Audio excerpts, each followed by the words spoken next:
When the weather is too cold to stay outside, try some of these indoor movement activities with your children.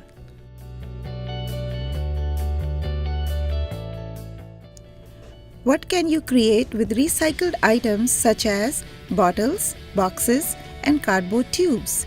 Allow children to explore and use their imagination. Move your bodies to the music.